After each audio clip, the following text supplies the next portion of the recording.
Temos falado muito mesmo aqui sobre o Luva de Pedreiro, por uma série de razões. Primeiro, porque gostamos mais do Luva do que gostamos de futebol. Não, tira o plural, tô falando por mim. A Ana é Corinthians, tá? É outro caso, a Ana acompanha. Você não é Corinthians? Eu sou. Não, mas eu não tava prestando atenção, não entendi onde Qual é a surpresa? Qual é a surpresa? Enfim, Luva de Pedreiro. Vai, Corinthians. Desculpa. A gente acompanha o caso do Luva de Pedreiro porque a gente gosta do Luva e porque a gente não gosta de injustiça. E hoje chegou uma informação nova, Ana. O empresário do Luva, para deixar o Luva em paz, estou colocando nos meus termos, tá? Ele quer, atenção, não caia da cadeira, 20 milhões de reais. Não basta aquela multa unilateral de 5 milhões e 200 mil. Não, é 20 milhões porque ele se julga, atenção, lesado. Lesado fico eu com essa notícia. Vamos para o UOL, Ana. Alan Jesus pediu 20 milhões à Luva de Pedreiro para encerrar briga. Eu também gosto de encerrar minhas brigas pedindo 20 milhões para as pessoas. Quem nunca, né? Ex-empresário de Irã de Santana Alves, conhecido como Luva de Pedreiro, Alan Jesus pediu 20 milhões ao influenciador para encerrar a disputa jurídica atual. O valor consta em uma troca de e-mails obtida pelo UOL Sport, que mostra o trecho de uma negociação entre os advogados dos dois lados em busca de um acordo, até agora frustrado. Muito bem, então aí estão as informações divulgadas pelo UOL no 19 de julho. O Alan Jesus quer 20 milhões do Luva de Pedreiro para esquecer a história toda, porque ele acha que ele foi lesado pelo influenciador. Ana, quero lembrar aqui que a primeira tentativa, a primeira estratégia do Alan Jesus consistiu em tentar calar a imprensa. Ele foi à justiça, obteve uma liminar para que o Fantástico e o Domingo Espetacular, que é o Fantástico da Record, não divulgassem lá detalhes do contrato dele com o Luva de Pedreiro. Quando essa liminar ia cair, ele começou a dar entrevista torto e à direito. Começou a falar, começou a aparecer o empresário. Deu entrevista lá no podcast do Rica Perrone para contar que o início da relação dele com o Luva de Pedreiro não é exatamente o que dizem por aí, Ana. Foi uma aproximação consensual, ninguém foi passado para trás, todo mundo foi honesto com todo mundo. Era uma maravilha, Ana, era uma delícia, Ana. Olha lá. Qual é o cenário quando você chegou no Luva de Pedreiro? Ele tinha quantos seguidores? Como é que foi o cenário? Foi assim, eu tava na internet, né, no Instagram, eu fico monitorando conteúdo bom, eu monitoro talentos, eu monitoro aqueles que têm potencial, né, como eu sou um cara do mercado, eu vou observando aquilo que pode dar negócio, né, e aí quando eu vi o conteúdo do Irã, passou assim, eu olhei o conteúdo, eu encaminhei pro Vitor Melo, que é um outro artista que eu tenho. O garoto tem mais de 30 milhões de seguidores. Hoje é o cara mais engajado no TikTok da Vertical Humor. Eu encaminhei pra ele como assim, mano, olha isso, que conteúdo top. Nem vi o conteúdo, passei o olho e encaminhei pra ele como uma referência, pra ele inclusive. Aí ele me responde, pô irmão, esse cara tá bem e tal. A gente já vinha conversando, eu e o Vitor, numa de criar dentro do meu escritório um time onde ele seria o cara que iria fazer essa curadoria do que tem futuro. Ele seria o cara que ia apoiar na internet, porque você pode começar um projeto do zero com o Alan, você pode começar um projeto do zero com o Alan e outra pessoa que tem 30 milhões de seguidores. Você consegue ver que tem uma diferença, né? Não é o zero. Não é o zero, pô. Você imagina hoje eu pego o Rica que, sei lá, tá no interior da Bahia, que tem 200 mil seguidores, que nunca fez nada de imprensa, nunca fez TV, nunca fez rádio, não é uma pessoa pública, e eu falo, Rica, eu tenho um cara aqui que tem 35 milhões de seguidores. É o maior do TikTok, da vertical dele, tem quase 4 milhões no Instagram. Esse cara vai estar com a gente no projeto. E aí, vamos nessa? Você vai falar o que pra mim? Claro, pô. Provavelmente sim, porque claro. Ele vai me empurrar, lá. Muito mais rápido. Ele vai me empurrar, ele vai me impulsionar, sabe? Então, assim, a gente já tinha esse projeto. E aí, quando ele fala pra mim, Alan, olha esse cara, pô, eu vou te mostrar, pô. Aí eu falo, pô, então esse cara eu vou falar com ele. Aí eu fui lá, mando uma mensagem pra ele, pro Irã, né? Pô, explicando, pô, gostei do seu conteúdo e tal, como é que você tem empresário? Ele falou, não tenho, tal, e aí me liga. Aí eu ligo pra ele, troco uma ideia, e assim, rapidamente ali a gente se conecta, eu fico afinzão de trabalhar com ele também e tal. E é muito rápido, sabe? Muito bem, tá então a versão do Alan para aproximação entre ele e o Luva, Ana. É indispensável perguntar sobre o contrato. Lembrando aqui o mais importante: esse contrato previa apenas 45% dos lucros para o Irã, para o Luva de Pedreiro, né? 45%, e tinha lá uma multa unilateral. Então, se o Luva saísse, ele pagava 5 milhões e 200 mil. No dia de hoje, a gente descobriu que nem isso basta, porque o empresário está dizendo aí que foi lesado e quer 20, não quer 5, quer 20. Né? Agora, se o empresário fosse embora, não precisaria pagar nada. Vamos ouvir ele falar sobre esse contrato, Ana, que diz ele é justo, é legal, é perfeito. Artistas onde eu participei de contratos que eles têm menos de 30%. Sim. São de artistas nacionais. Nesse ponto, para esclarecer, é o seguinte: não é que você ia agenciar o Alan especificamente. O que você está ofertando para o Alan aqui, para o Irã, desculpa, é parecido, eu tô errando. O que você está ofertando para o Irã é você investir no crescimento dele e virar sócio dele e transformar. Não é um agenciamento de não buscar por exemplo, negócio. Como eu já fiz com outras pessoas. Tipo, Rica, eu tenho aqui uma parceria com uma marca. Vamos fechar essa campanha, você me dá aí, uma porcentagem. Aí é outra história. De carreira.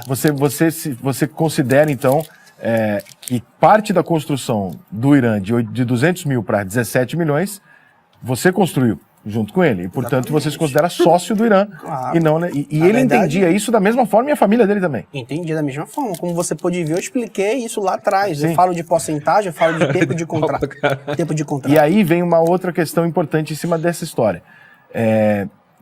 Eu não sei se partiu dele, se partiu de Falcão, ou se partiu de... Eu não sei de quem partiu, mas alguém disse que ele era analfabeto, que ele não sabia ler, e, portanto, ele assinou um contrato sem ler, o que parece que você fez algo de má fé e tal. E eu já ouvi vocês me falando que tem uma questão aí que um advogado olhou o contrato dele. Sim. Ó, quando a gente começa a trabalhar, Rica, a gente assina esse contrato, sei lá, um mês depois, certo? Dentro do meu escritório, como eu falei, esse contrato, eu pego ele, eu leio junto com eles, eu explico tudo para eles, tiro todas as dúvidas, tá? Eu faço essa leitura, enfim, deixo tudo claro com ele. Inclusive eu usei até, por exemplo, em relação à multa, eu uso até uma analogia com um jogador de futebol. O cara assina com um clube, Rica, tem que ter uma multa. Claro. Você imagina, tá no clube, o clube faz um investimento, paga um salário altíssimo e o cara vai e sai para outro clube sem pagar nada. Ouviram esse final aí? A analogia é com um jogador num clube de futebol. O clube investiu no jogador, então o jogador tem que pagar uma multa na hora de sair. Ou seja, o Luva tem que pagar uma multa, e mais do que uma multa, né? O cara quer 20 milhões. O Luva tem que pagar uma bolada pro Alan, porque o Alan investiu nele. O Alan investiu nele. Lembra que, em primeiro lugar, que o Luva, quando a imprensa foi olhar, tinha movimentado em um ano R$7.500 na conta dele. Entende? Não é nem que ele tinha esse dinheiro. É que pingadinho passou por ali R$7.500. Mas vamos ficar com isso na cabeça, tá? O Luva tem que pagar uma multa porque esse sujeito aí investiu nele. Ana, vamos voltar para a reportagem do UOL? Vamos voltar para a reportagem do UOL? Porque ali tem uma informação que vai desmentir isso, Ana. Não houve investimento, Ana. O contrato diz que não haveria investimento, Ana. Então o contrato diz uma coisa e o homem diz outra, Ana. Vamos lá. O UOL também teve acesso ao contrato entre Luva de Pedreiro e Alan Jesus. Em uma das cláusulas é dito que, aspas, não haverá por parte da representante, no caso Alan, qualquer tipo de investimento e ou aporte na carreira ou na divulgação da representada, isso é, Irã. Ao mesmo tempo, há outro trecho do contrato no qual Luva se compromete a fazer frente a todas as despesas diversas e imediatas que são necessárias para regular desenvolvimento do projeto, conforme solicitação de Alan. E nessa segunda frase aí é que tá o mais problemático, né, Ana? Que despesas são essas? Quem decide? Ora, quem decide é o Alan. Aí o Alan põe na conta ali o que ele quiser e o Luva que pague. É isso que fica estabelecido naquele contrato, né? Que eu não estou dizendo que é ilegal, também não estou dizendo que o cara fez de má fé, quem tem que decidir isso é a justiça. Mas estou dizendo que é desvantajoso. Eu não assinaria. Tenho certeza que você aí do outro lado também não assinaria, né? Agora, para tomar essa decisão, gente, a gente tem que ter tido que no Brasil, infelizmente mas não deveria ser um privilégio, né? Que é a educação, que é poder saber ler um texto no juridiquês pesado lá e, né, levar para si aquele conteúdo. Mas, Ana, quando caiu a liminar e quando o Luva começou a ficar mais à vontade para falar, a gente ouviu o Luva dizendo fantástico que ele vivia em um regime de cárcere privado. Tinha alguém lá, de acordo com o Luva, que ficava olhando para ele o dia inteiro ali, em nome do Alain, né? O Alain falou sobre isso, né? Disse que não era bem assim, que ele queria segurança para o rapaz e tal, e deu a versão dele para esse desfecho da história, para esse afastamento, né, entre ele e o Luva. Quando a gente ouve o Falcão, que é o novo empresário, quando a gente ouve o Luva, a gente ouve uma história assim de uma fuga épica, né? O Luva usou esses termos, tá? Cárcere privado, e disse mais: me sentia um prisioneiro. Então pareceu uma operação de resgate para tirar o moleque da mão do Alain. Agora vamos ouvir a versão do Alain aí para essa história. Até o povoado dele, né? Você chega lá na Bahia. Tava programado eu ir dia 21 e voltar dia 30 com eles. Eles já voltariam pro apartamento que, teoricamente, foi alugado, mobiliado, no mesmo lugar onde eu moro, que é o lugar que ele gosta, porque moram muitos jogadores do Vasco. Tá. Eu chego lá, sou surpreendido. Então, mas peraí. Isso é muito louco. Você foi lá na Bahia. Sim. Pra trabalhar. Isso. E um grupo de pessoas. Já estavam na sala, reunidos. Com ele. Com o pai. E quando eu chego lá, eu sou comunicado. Olha, aconteceu isso, a gente não quer mais. E é isso aí. Aí eu fico constrangido, né? O Falcão tá lá? Não. Aí eu fico constrangido. Eu falo assim, aconteceu alguma coisa? Ele falou, não, é isso aí mesmo. Aí eu chamo o Irã e falo, pô, Irã, o que aconteceu, irmão? Eu falei, é isso aí, falar a verdade. Quero mais não, meu pai falou, tá falado. Aí eu ainda tento argumentar, mas assim, eu fico tão sem graça. Porque, tipo assim, pô, poderia ter me avisado que eu nem ia pra lá, entendeu? Tipo, sabe, eu desci em Salvador, o Douglas que trabalha com a gente na equipe. Quantos quilômetros é de Salvador essa cidade? Cara, umas 5 horas de carro. Puta merda, é longe pra cacete. Calma, vou te contar. O Douglas que trabalha comigo, que tá na casa dele, que foi com eles, que eles falaram que o segurança tirou a liberdade. Cara, o Douglas trabalha comigo, trabalho com o Douglas há muitos anos. Esse cara era muito mais que um segurança, ele era tipo, sei lá, um secretário pessoal, um produtor. Quando eles viajam, dia 8 de junho, vai o Douglas, o pai e a mãe e o Irã, certo? O Douglas que faz o check-in deles, porque eles nunca viajaram sozinhos. Como eu não fui, natural que vá alguém. Sim. Não posso deixar o Irã, o pai e a mãe viajar sozinho. Tô falando do maior produto do Brasil hoje, desacompanhado, sem ninguém ali, técnico ali. Então, vamos lá. O Douglas faz check-in, o Douglas despacha mala, chega lá, o Douglas pega as malas, o Douglas vai para uma locadora de carro, onde a gente alugou um carro, que por sinal o carro que o Irã queria, que ele escolhe, vou te mostrar. O Douglas pega o carro, o Douglas é o único que dirige ali. Ele dirige, sei lá, 5 horas até a casa deles. A casa deles, Rica, é humilde, não tem muro, é um lugar, assim, muito de fácil acesso, sabe? Então, assim, depois que, só pra você entender, eu sempre viajei sozinho, sempre eu e Vitor, tá? Depois que a gente faz os 3 programas de TV, que são programas nacionais, eu falo, opa, tá na hora de aumentar a estrutura. Eu não tenho mais um garoto que até então era desconhecido. Eu tenho hoje o maior produto do Brasil, né? O maior influenciador do Brasil em números. Fizemos 3 programas nacionais, pico de audiência. O cara, ele é extremamente desejado, então tá na hora de andar alguém com ele. Como eu não fui pra viagem, ele queria ficar um tempo mais, aproveitar o período junino, ele foi com o Douglas. E aí, cara, eu sou surpreendido com esse discurso. De que eu botei alguém pra vigiar, que eu botei alguém pra tirar a liberdade dele. Entendeu aí, Ana? Então a intenção não era vigiar. A intenção era proteger um produto, Ana. Quanto mais esse cara abre a boca, pior fica pro lado dele, né? Porque ele vai tentar se justificar. Ele diz, não, mas eu li o contrato para ele. Cara, tu é parte interessada.